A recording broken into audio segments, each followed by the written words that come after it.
কর goods and services tax ভারতের ইতিহাসে শুধু একটি কর সংস্কার নয়, এটি একটি বৃহৎ অর্থনৈতিক পরিবর্তন যার প্রভাব ভারতীয় শেয়ার বাজারে সুদূরপ্রসারী। আপনি আরও বিস্তারিত তথ্য চেয়েছেন, তাই চলুন এই বিষয়টি নিয়ে আরও গভীরে আলোচনা করি। জিএসটি এবং শেয়ার বাজার, একটি অর্থনৈতিক বিশ্লেষণ। জিএসটির মূল উদ্দেশ্য ছিল জটিল পরোক্ষ কর ব্যবস্থাকে সরল করা এবং করের উপর কর বা ক্যাসকেডিং প্রভাব দূর করা।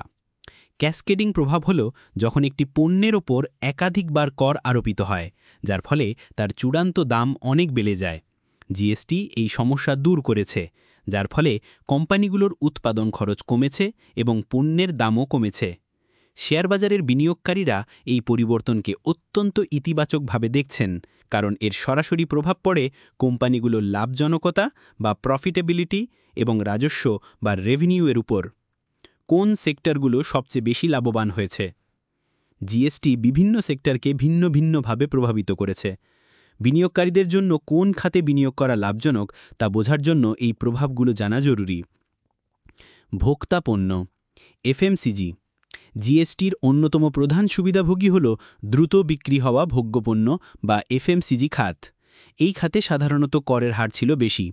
জিএসটি চালু হবার পর করের হার কমে যাওয়ায় পণ্যের দাম কমেছে, ফলে বিক্রি এবং মুনাফা দুই বেড়েছে। হিন্দুস্তান ইউনিলিভার, নেসলে এবং ডাবরের মতো কোম্পানিগুলো এর ফলে বিশেষভাবে উপকৃত হয়েছে, যা তাদের শেয়ারের দামে প্রতিফলিত হয়েছে। অটোমোবাইল, গাড়ির ওপর একাধিক করের বদলে একটিমাত্র জিএসটি বসানোয় গাড়ির দাম কমেছে। বিশেষ করে ছোট গাড়ি, টু হুইলার এবং ট্রাকের ওপর কর কমায় চাহিদা বেড়েছে। মারুতি সুজুকি, মাহিন্দ্রা এবং অশোক লেল্যান্ডের মতো কোম্পানিগুলো এর ফলে শক্তিশালী প্রবৃদ্ধি দেখেছে। লজিস্টিক্স ও পরিবহন, জিএসটি আন্তঃরাজ্য চেকপোস্ট তুলে দিয়ে পণ্য পরিবহনের সময় এবং খরচ উভয়ই কমিয়ে দিয়েছে। একটি একক কর ব্যবস্থার কারণে ট্রানজিট টাইম কমেছে প্রায় 20 থেকে 30%, যা লজিস্টিক্স কোম্পানিগুলোর পরিচালন দক্ষতা বা অপারেশনাল এফিসিয়েন্সি বাড়িয়েছে। এই কারণে টিসিআই এক্সপ্রেস এবং ব্লু ডার্টের মতো শেয়ার চাঙ্গা হয়েছে। নির্মাণ ও গৃহস্থালী পণ্য, সিমেন্ট, পেইন্টস এবং ইলেকট্রনিক্সের ওপর জিএসটি কমায় এই খাতগুলোতে বিক্রি বেড়েছে।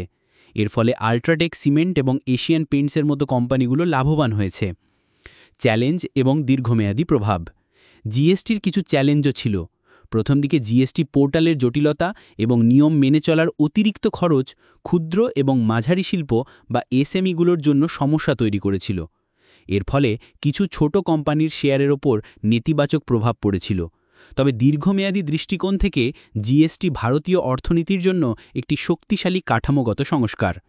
বৃদ্ধির চালক, জিএসটি ভারতের জিডিপি বৃদ্ধিতে 1.5 থেকে 2% অতিরিক্ত অবদান রেখেছে বলে অনুমান করা হয়। একটি সরল কর ব্যবস্থা বিদেশি বিনিয়োগকারীদের জন্য ভারতকে আরও আকর্ষণীয় করে তুলেছে। স্বচ্ছতা বৃদ্ধি, জিএসটি কর ফাঁকি দেওয়ার সুযোগ কমিয়েছে এবং কর ব্যবস্থা আরও স্বচ্ছ করেছে। এটি কোম্পানিগুলোর জন্য একটি সমান প্রতিযোগিতামূলক ক্ষেত্র তৈরি করেছে। পরিশেষে জিএসটি ভারতীয় শেয়ার বাজারের জন্য একটি স্থায়ী এবং ইতিবাচক পরিবর্তন। স্বল্পমেয়াদী অস্থিরতা সত্ত্বেও এটি দেশের অর্থনৈতিক বৃদ্ধি এবং কর্পোরেট উপার্জনকে দীর্ঘমেয়াদে বাড়িয়ে তুলতে সাহায্য করেছে, যা শেয়ার বাজারের শক্তিশালী পারফরম্যান্সের জন্য একটি গুরুত্বপূর্ণ চালক।